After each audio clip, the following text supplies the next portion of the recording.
Selamat datang kembali di Lampor Channel. Semoga kalian sehat-sehat ya. Mari kita bercerita. Di malam Selasa Kliwon, saat angin dingin berhembus di antara pohon-pohon tua, suara mangkok pecah bergema dari rumah Pak Sugi yang baru saja meninggal secara misterius. Warga desa, yang tahu betul arti dari suara itu, hanya bisa berdiam diri di balik pintu mereka, menahan napas sambil berbisik, kutukan itu kembali. Namun, saat ritual tabur bunga dilakukan keesokan harinya, sesuatu yang tak pernah terjadi sebelumnya muncul. Bayangan hitam tinggi mengikuti di belakang keranda, dan bunga-bunga yang ditabur layu seketika. Apa sebenarnya yang menanti di balik kematian Pak Sugi? Dan mengapa dendam lama seolah tak pernah mau berakhir? Sebelum kita mulai, mari kita mengobrol sebentar di kolom komentar. Kami ingin tahu apa yang kamu pikirkan tentang cerita ini, dan jangan ragu untuk tinggalkan komentar. Walaupun hanya sekedar menuliskan asal kotamu dan bagikan pengalaman, atau cerita yang pernah kamu dengar di kolom komentar, atau ide-ide konten yang menarik dan mistis yang ingin kamu ketahui lebih dalam. Di sebuah desa kecil di Jawa Tengah, hiduplah seorang pria bernama Pak Sugi. Ia dikenal sebagai pria sederhana. Namun beberapa tahun terakhir ia sering berselisih dengan tetangganya, Pak Mantri. Orang-orang desa percaya bahwa Pak Mantri memiliki ilmu hitam, namun tak ada yang berani menuduhnya secara langsung. Hari itu, Selasa Kliwon, kabar mengejutkan beredar bahwa Pak Sugi meninggal mendadak. Tubuhnya ditemukan di depan rumah, membiru dan menggigil, dengan mulut yang menganga seolah ingin mengatakan sesuatu. Beberapa tetangga yang mendekat mengaku mendengar bisikan lirih sebelum ia menghembuskan napas terakhir. Jangan dekati bunga itu. Malam harinya, keluarga Pak Sugi memutuskan untuk menggelar tradisi pemakaman khas desa, pecah mangkok dan tabur bunga. Tradisi ini dipercaya untuk memutus energi negatif dan membuka jalan bagi arwah agar tenang di alam baka. Namun, malam itu, tradisi tersebut terasa lebih mencekam dari biasanya. Ketika kerabat mulai memecahkan mangkok-mangkok tanah liat di depan rumah Pak Sugi, suara pecahan itu terdengar lebih nyaring dan melengking. Beberapa orang yang hadir mengaku melihat bayangan hitam melintas di sudut mata mereka. Sementara itu, bunga-bunga yang hendak ditaburkan, melati, mawar, dan kenanga, mengeluarkan aroma yang lebih menusuk dari biasanya, seolah ada sesuatu yang tak kasat mata turut hadir. Ketika prosesi tabur bunga dimulai, suasana semakin mencekam. Sepanjang jalan menuju pemakaman, hanya terdengar suara langkah kaki, denting pelan lonceng kecil, dan sesekali deru angin yang tak wajar. Seorang pemuda bernama Agus, yang membawa obor, tiba-tiba berhenti dan menunjuk ke sebuah pohon besar di tepi jalan. "Lihat itu!" serunya dengan suara bergetar. Semua orang menoleh, dan di bawah pohon itu terlihat bayangan menyerupai manusia berdiri kaku. Tubuhnya kurus, dengan mata merah menyala yang menatap tajam ke arah rombongan.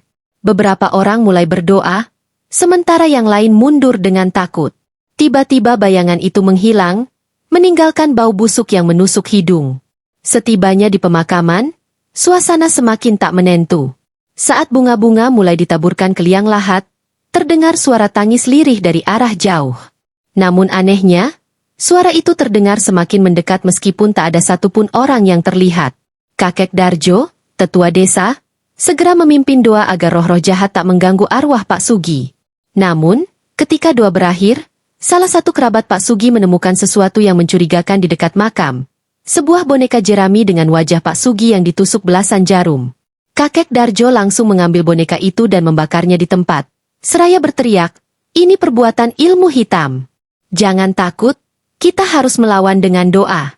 Ketika api melalap boneka itu, terdengar suara jeritan mengerikan dari kejauhan. Keesokan harinya, desa gempar ketika Pak Mantri ditemukan tak sadarkan diri di rumahnya, dengan tubuh penuh luka seperti bekas jarum. Sejak hari itu, desa kembali tenang. Tetapi tradisi pecah mangkok dan tabur bunga tetap dilakukan dengan hati-hati. Mereka percaya bahwa tradisi itu bukan sekadar ritual, melainkan perisai terakhir melawan kejahatan yang mengintai dari kegelapan.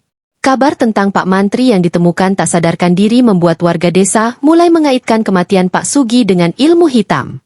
Meski begitu, tak ada yang berani mengonfrontasi Pak Mantri secara langsung.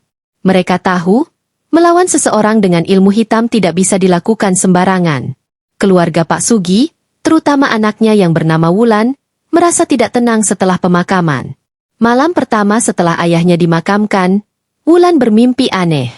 Dalam mimpinya, Ia melihat ayahnya duduk di tepi makam, memegang mangkok yang retak. Jangan biarkan mereka menang. Cari akar masalahnya, ucap Pak Sugi dalam mimpi itu dengan wajah muram. Pagi harinya, Wulan menceritakan mimpinya kepada kakek Darjo. Sang kakek mendengarkan dengan serius sambil meracik daun-daun tertentu ke dalam air. Mimpimu bukan sembarang mimpi. Arwah ayahmu meminta bantuan. Tapi aku yakin ini lebih dalam dari sekadar santet. Ada sesuatu yang disembunyikan di sekitar rumahmu, ujar kakek Darjo dengan nada penuh arti. Bersama kakek Darjo dan Agus, Wulan memutuskan untuk menyelidiki rumah mereka. Mereka memulai dari halaman depan tempat mangkok-mangkok dipecahkan pada malam prosesi. Ketika menggali sedikit tanah di tempat itu, mereka menemukan benda kecil yang mencurigakan. Sebuah botol kaca berisi cairan hitam dan potongan kain yang tampak seperti pakaian Pak Sugi. Botol itu diikat dengan tali merah dan disegel lilin hitam. Kita harus menghancurkan ini segera, seru kakek Darjo. Mereka membawa botol itu ke rumah kakek Darjo untuk dihancurkan dengan ritual. Namun, malam itu, sesuatu yang menyeramkan terjadi. Sebelum ritual dimulai, terdengar suara ketukan di pintu rumah kakek Darjo. Ketukan itu terdengar pelan, tetapi semakin lama semakin keras dan menggelegar. Agus, yang duduk paling dekat dengan pintu, berusaha mengintip dari celah jendela. Tidak ada siapa-siapa, katanya dengan suara gemetar. Namun, detik berikutnya, suara itu berubah menjadi suara tawa cekikikan. Seperti suara anak kecil yang bermain di luar. Jangan buka pintu itu, apapun yang terjadi. Seru kakek Darjo sambil menyiapkan dupa dan membakar botol kaca tersebut. Saat api menyambar botol itu, terdengar suara jeritan panjang dari luar rumah. Jeritan itu terdengar seperti suara seorang wanita yang kesakitan. Keesokan paginya, kabar mengejutkan kembali mengguncang desa. Pak Mantri ditemukan sudah meninggal di ruang tengah rumahnya dengan posisi tubuh yang sangat aneh. Tubuhnya membungkuk seperti sedang sujud, dan di sekitarnya terdapat serbuk hitam serta jejak kaki kecil seperti milik anak-anak. Warga desa segera menyimpulkan bahwa kutukan telah kembali pada pelakunya. Namun cerita ini belum selesai. Setelah kematian Pak Mantri, Wulan kembali bermimpi. Kali ini, ayahnya tersenyum dalam mimpi itu. Namun di belakangnya ada sosok gelap yang berdiri diam, memegang bunga melati yang layu. Kakek Darjo memperingatkan Wulan bahwa masih ada yang tersisa dari energi jahat yang belum sepenuhnya hilang. Pak Mantri mungkin pelakunya. Tapi santet ini tidak dilakukan sendirian. Ada pihak lain yang mungkin terlibat, dan mereka belum puas. Desa kembali tenang untuk beberapa waktu. Namun Wulan merasa bahwa kehadiran sosok gelap itu masih mengintai. Ia memutuskan untuk menggali lebih dalam tentang rahasia yang selama ini disembunyikan oleh keluarganya, dan apa sebenarnya dosa yang membuat ayahnya menjadi sasaran ilmu hitam. Setelah kematian Pak Mantri, Wulan merasa bahwa semuanya belum benar-benar selesai. Mimpi tentang ayahnya yang tersenyum dengan sosok gelap di belakangnya terus menghantui. Ia merasa ada sesuatu yang lebih besar dari sekadar konflik pribadi dengan Pak Mantri. Kakek Darjo, yang dikenal sebagai sesepuh sekaligus penjaga tradisi desa, memutuskan untuk membantu Wulan menggali lebih dalam. Kita harus mencari tahu siapa yang ada di balik semua ini, ujar kakek Darjo suatu pagi. Ia mengajak Wulan dan Agus untuk mendatangi seorang dukun tua yang tinggal di hutan pinggiran desa, Mbah Sari, yang dikenal memiliki penglihatan batin yang tajam. Rumah Mbah Sari berdiri di tengah rimbunan pohon bambu, dengan aroma dupa yang samar-samar tercium dari jauh. Ketika mereka sampai, Mbah Sari sudah menunggu di depan pintu. Perempuan tua itu tersenyum tipis, tetapi ada sesuatu di matanya yang membuat Wulan merasa tak nyaman. Kalian membawa energi yang berat, kata Mbah Sari sambil memandang Wulan tajam. Kemarilah, kita lihat apa yang sebenarnya terjadi. Di dalam rumah, Mbah Sari menggelar ritual pembacaan. Ia menyalakan dupa, memejamkan mata, dan melafalkan mantra dalam bahasa Jawa kuno. Tiba-tiba, wajahnya berubah tegang. Pak Sugi bukan hanya korban. Ada dosa lama yang tak selesai. Dosa itu kembali mengejarnya. Mbah Sari melanjutkan, seseorang dari keluargamu, mungkin leluhurmu, telah mengambil sesuatu yang bukan miliknya. Barang itu adalah pusaka yang dikeramatkan, dan arwah penjaganya marah. Mereka yang membantunya dengan ilmu hitam hanyalah alat. Masalah ini jauh lebih tua dari yang kalian kira. Wulan bingung mendengar penjelasan itu. Ia tak tahu menahu soal pusaka yang disebutkan Mbah Sari. Pusaka apa? Mbah? Ayah saya tidak pernah bercerita apa-apa, tanya Wulan. Mbah Sari hanya menggeleng. Kalian harus mencari di rumah keluarga kalian. Energi itu tersembunyi di sana. Mungkin di tempat yang tak pernah kau perhatikan. Malam itu, Wulan, Agus, dan kakek Darjo kembali ke rumah Pak Sugi. Mereka mulai menyusuri setiap sudut rumah. Setelah berjam-jam mencari, mereka menemukan sesuatu yang aneh di gudang tua di belakang rumah. Di sudut ruangan, ada sebuah peti kayu kecil yang terkunci rapat. Peti itu dihiasi ukiran kuno dan dililit dengan tali yang sudah rapuh. Ketika mereka membukanya, di dalamnya terdapat sebilah keris kecil dengan gagang berlapis emas dan berlian kecil. Namun, keris itu mengeluarkan hawa dingin yang membuat mereka bergidik. Kakek Darjo segera tahu bahwa itulah pusaka yang dimaksud oleh Mbah Sari. Ini bukan milik keluargamu, kata kakek Darjo tegas.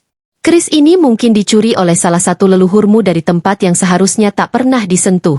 Pusaka seperti ini memiliki penjaga gaib, dan dendam mereka takkan hilang sampai keris ini dikembalikan. Untuk mengakhiri kutukan, mereka memutuskan untuk mengembalikan keris tersebut ke tempat asalnya. Setelah menelusuri cerita lama, kakek Darjo menemukan bahwa keris itu berasal dari sebuah makam tua di hutan larangan desa. Makam itu jarang dikunjungi, karena warga percaya bahwa tempat itu dihuni oleh makhluk halus yang sangat kuat. Di malam bulan purnama, Wulan, Agus, dan kakek Darjo membawa keris itu ke makam tua. Sepanjang perjalanan, suasana mencekam. Angin berhembus dingin, dan suara-suara aneh terdengar dari balik pepohonan. Ketika mereka sampai di makam, tanah di sekitarnya terasa bergetar. Kakek Darjo memulai ritual pengembalian. Ia menancapkan keris itu di tanah di depan makam dan membacakan doa-doa panjang. Namun, sebelum ritual selesai, angin kencang tiba-tiba berhembus, dan sosok bayangan besar muncul dari dalam makam. Sosok itu memiliki wajah hitam pekat dengan mata yang menyala merah. Siapa yang berani membawa benda ini kembali? Suara sosok itu bergema, seperti mengguncang seluruh hutan. Wulan, yang awalnya ketakutan, memberanikan diri maju. Kami hanya ingin mengembalikan apa yang bukan milik kami. Kumohon, hentikan semua ini. Sosok itu menatap Wulan lama, lalu perlahan menghilang bersama dengan angin kencang. Suasana menjadi tenang, dan keris itu tampak seperti tenggelam ke dalam tanah dengan sendirinya. Setelah kejadian itu, Wulan dan keluarganya merasa beban yang berat telah terangkat. Tak ada lagi mimpi buruk atau kehadiran gelap yang mengintai. Desa pun kembali tenang, meskipun tradisi seperti pecah mangkok dan tabur bunga tetap dilakukan dengan penuh kehati-hatian, sebagai pengingat bahwa dunia yang tak terlihat selalu ada di sekitar mereka. Namun, Wulan tak pernah melupakan apa yang ia alami. Ia belajar bahwa beberapa dosa, meski berasal dari masa lalu, tetap memiliki konsekuensi yang harus diselesaikan. Dan ia berjanji untuk menjaga keluarganya agar tidak lagi terlibat dengan hal-hal yang seharusnya dibiarkan menjadi misteri. Meski keris itu telah dikembalikan dan suasana desa kembali tenang, Wulan tetap merasa ada sesuatu yang belum selesai. Beberapa malam setelah ritual di makam, ia kembali bermimpi. Kali ini, ayahnya muncul dengan senyum yang lebih tenang, tetapi masih mengucapkan kata-kata yang membuat Wulan bingung. Hati-hati dengan bayang-bayang di belakangmu, anakku. Tidak semua musuh sudah pergi. Paginya, Wulan menceritakan mimpi itu kepada kakek Darjo. Wajah sang kakek mengeras. Mungkin ada seseorang yang masih menyimpan dendam pada keluargamu. Bahkan setelah keris itu dikembalikan, ujarnya sambil menghela napas. Kita harus waspada. Setelah kejadian di makam, warga desa mulai berubah. Beberapa orang yang sebelumnya ramah kini menjadi lebih pendiam. Bahkan Agus, yang biasanya ceria, merasa ada yang janggal.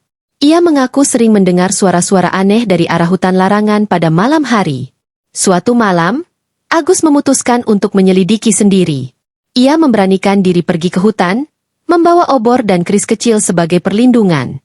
Namun, yang ia temukan membuat darahnya berdesir. Di tengah hutan, ia melihat sebuah lingkaran ritual yang terbuat dari bunga melati dan daun sirih, dengan sisa-sisa dupa yang masih berasap. Di tengah lingkaran itu ada boneka jerami yang mirip dengan wajah Wulan. Agus segera berlari kembali ke rumah Wulan. Aku menemukannya. Ada seseorang yang masih mencoba menyerangmu, Wulan. Boneka itu jelas untuk santet. Wulan terkejut. Ia tahu ancaman belum berakhir. Kakek Darjo memutuskan untuk kembali meminta bantuan Mbah Sari. Ketika mereka tiba, Mbah Sari terlihat lebih murung dari biasanya. Aku sudah tahu kalian akan datang, katanya dengan suara pelan. Musuhmu masih hidup, dan ia jauh lebih licik daripada yang kalian bayangkan. Mbah Sari melanjutkan, Pak Mantri hanyalah bidak dalam permainan ini. Ada seseorang yang memanfaatkan kekacauan untuk tujuan mereka sendiri. Orang itu adalah bagian dari keluargamu sendiri. Wulan terkejut. Keluarga saya? Maksud Mbah siapa? Mbah Sari tidak langsung menjawab. Ia hanya memberikan petunjuk. Carilah di masa lalu keluargamu. Ada pengkhianatan yang dilakukan oleh darah dagingmu sendiri. Itu yang membangkitkan kutukan ini. Wulan, Agus, dan kakek Darjo mulai menyelidiki lebih dalam tentang sejarah keluarga Pak Sugi. Mereka mengunjungi salah satu saudara tertua Pak Sugi, seorang pria tua bernama Pak Wiryo, yang tinggal di desa seberang. Pak Wiryo awalnya enggan berbicara, tetapi setelah didesak, ia akhirnya mengungkapkan rahasia yang selama ini disembunyikan.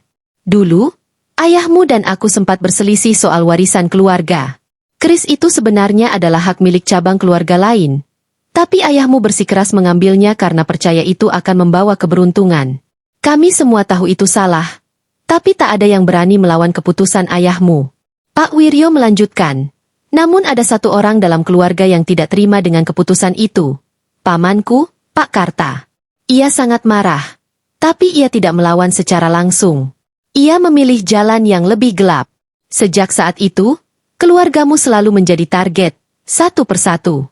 Dengan informasi itu, Wulan, Agus, dan kakek Darjo memutuskan untuk mencari Pak Karta. Mereka menemukan bahwa Pak Karta kini hidup terisolasi di sebuah gubuk tua di pinggiran desa. Ketika mereka tiba, suasana di sekeliling gubuk terasa berat, seperti ada sesuatu yang menekan dada mereka. Pak Karta, meski sudah tua, masih memiliki aura yang menakutkan. Ketika mereka menuduhnya sebagai dalang di balik kutukan yang menimpa keluarga Pak Sugi, ia hanya tertawa dingin. Kalian pikir keris itu cukup untuk mengakhiri semua ini? Tidak. Kutukan ini bukan tentang keris saja. Ini tentang karma. Keluarga kalian harus membayar atas apa yang dilakukan. Wulan mencoba memohon. Pak, jika memang ada kesalahan di masa lalu, saya minta maaf. Tapi ini sudah cukup. Kutukan ini telah membawa banyak penderitaan. Pak Karta menatap Wulan lama, lalu berkata, mungkin kau benar. Tapi aku tidak bisa mencabut kutukan ini. Kau harus menghadapi penjaganya sendiri. Pergilah ke hutan larangan sekali lagi. Tapi kali ini, jangan datang untuk mengembalikan sesuatu. Datanglah untuk meminta pengampunan. Wulan, Agus, dan kakek Darjo kembali ke hutan larangan untuk terakhir kalinya. Mereka membawa sesajen berupa bunga, dupa, dan makanan, sesuai dengan petunjuk Pak Karta. Ketika mereka sampai di makam tua, suasana kembali mencekam. Bayangan besar yang pernah muncul sebelumnya kembali terlihat. Sosok itu mendekat, lebih besar dan lebih mengerikan dari sebelumnya. Namun, kali ini Wulan tidak mundur. Ia berlutut di hadapan sosok itu dan berkata dengan suara lantang, saya datang untuk meminta maaf atas kesalahan leluhur kami. Jika dendam ini belum selesai, biarkan saya menanggungnya. Tapi hentikan penderitaan keluarga saya. Sosok itu menatapnya lama. Udara menjadi dingin, dan seolah-olah waktu berhenti. Setelah beberapa saat, sosok itu menghilang perlahan, meninggalkan suara seperti angin yang berbisik, dosa telah ditebus. Tapi ingat, darahmu adalah penjaga terakhir. Setelah kejadian itu, tak ada lagi gangguan yang menimpa keluarga Wulan. Namun, ia tahu, tanggung jawab menjaga warisan keluarga kini ada di tangannya. Ia berjanji untuk tidak mengulang kesalahan leluhurnya, dan untuk selalu menjaga keharmonisan antara dunia manusia dan yang tak terlihat. Desa kembali damai, meski hutan larangan tetap menjadi tempat yang dihindari. Tradisi pecah mangkok dan tabur bunga tetap dijalankan, sebagai pengingat bahwa segala sesuatu memiliki keseimbangan yang harus dihormati. Setelah kejadian di hutan larangan, Wulan merasa hidupnya kembali normal. Desa kembali tenang, dan keluarga Pak Sugi tidak lagi diganggu oleh hal-hal gaib. Namun, seperti yang diingatkan oleh suara di hutan, Wulan merasa tanggung jawab besar kini berada di pundaknya. Namun, Ketenangan itu tidak bertahan lama. Pada suatu malam Jumat Kliwon, Wulan terbangun karena mendengar suara langkah kaki di halaman rumahnya. Ketika ia membuka jendela, ia melihat bayangan seseorang berdiri di dekat pohon mangga tua di depan rumah. Wulan mencoba meyakinkan dirinya bahwa itu hanya perasaan, tapi bayangan itu tetap diam di tempat, seolah-olah sedang mengawasinya. Keesokan harinya, Agus datang ke rumah Wulan dengan wajah serius. "Aku melihat sesuatu tadi malam, Wulan. Di dekat rumahmu ada bayangan besar, lebih gelap dari malam." Wulan kembali meminta bantuan kakek Darjo. Sang kakek, yang sudah mulai merasa lelah karena usianya yang tua, tampak ragu untuk membantu lagi. "Aku pikir semuanya sudah selesai, tapi tampaknya ada sesuatu yang tidak beres," katanya sambil menatap langit. Ia menyarankan Wulan untuk memeriksa kembali hutan larangan, karena ia percaya bahwa hutan itu masih menyimpan rahasia yang belum terungkap. "Mungkin kita hanya mengatasi lapisan luar dari masalah ini. Ada sesuatu yang lebih besar di dalam kegelapan itu." Bersama Agus dan kakek Darjo, Wulan kembali ke hutan larangan. Kali ini, mereka pergi lebih dalam ke hutan, melewati makam tua tempat mereka sebelumnya melakukan ritual. Setelah berjalan selama beberapa jam, mereka menemukan sebuah gua kecil yang tertutup oleh tanaman rambat. Di dalam gua itu, mereka menemukan ukiran-ukiran kuno di dinding yang menggambarkan sosok manusia dan bayangan besar di belakang mereka. Di tengah gua, terdapat altar batu dengan lilin-lilin yang sudah mencair. Kakek Darjo langsung mengenali tempat itu sebagai pusat dari kekuatan gaib yang telah mengganggu keluarga Wulan. "Aku mengenali ini," kata kakek Darjo dengan suara gemetar. "Ini adalah tempat pemujaan arwah penjaga keris itu. Tapi seseorang telah menggunakan tempat ini untuk tujuan lain. Mungkin untuk memperkuat kutukan pada keluargamu." Di atas altar, mereka menemukan sebuah benda kecil yang terbuat dari perak. Benda itu berbentuk seperti cincin dengan ukiran rumit. Ketika Wulan menyentuhnya, ia merasakan hawa dingin yang menusuk hingga ke tulang. Ketika mereka membawa cincin itu kembali ke rumah kakek Darjo, Mbah Sari datang untuk membantu. Melalui ritual penglihatan, Mbah Sari mengungkap sesuatu yang mengejutkan. Cincin itu ternyata milik Pak Karta, paman dari Pak Sugi, yang telah meninggal beberapa tahun sebelumnya. Namun, Pak Karta tidak sepenuhnya meninggal. Arwahnya terperangkap di antara dunia manusia dan dunia gaib, karena ia menggunakan cincin itu untuk memperpanjang hidupnya secara gaib. Setelah kematiannya, arwahnya menjadi tidak stabil, mencari jalan untuk terus mengganggu keturunannya, terutama mereka yang dianggapnya pengkhianat. "Kita tidak bisa mengusir arwahnya begitu saja," kata Mbah Sari. "Kita harus menyelesaikan perjanjian yang dibuatnya dengan arwah penjaga. Jika tidak, dia akan terus kembali." Untuk menyelesaikan masalah ini, Wulan, Agus, dan kakek Darjo harus kembali ke gua di hutan larangan. Kali ini, mereka membawa cincin tersebut dan sesajen lengkap sesuai petunjuk Mbah Sari.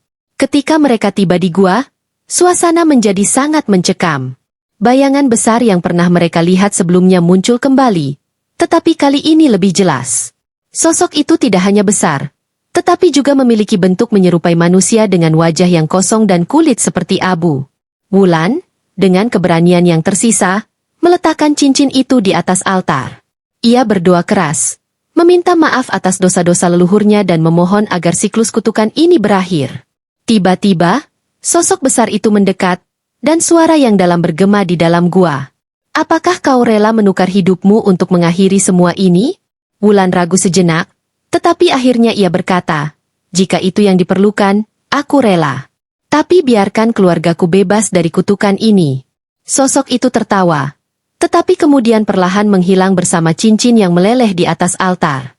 Gua itu mulai runtuh, memaksa Wulan, Agus, dan kakek Darjo berlari keluar secepat mungkin. Setelah kejadian itu, tidak ada lagi gangguan yang menimpa keluarga Wulan. Hutan larangan tetap menjadi tempat yang dijauhi, tetapi kehadiran gelap di sana terasa telah hilang. Wulan menjalani hidupnya dengan tenang, tetapi ia selalu membawa pelajaran dari masa lalunya. Segala sesuatu memiliki konsekuensi, dan tanggung jawab atas dosa leluhur harus diselesaikan dengan keberanian dan pengorbanan. Desa kembali damai, tetapi kisah tentang keris, cincin, dan bayangan besar di hutan larangan terus diceritakan dari generasi ke generasi, sebagai pengingat bahwa dunia ini lebih luas dari yang terlihat oleh mata manusia.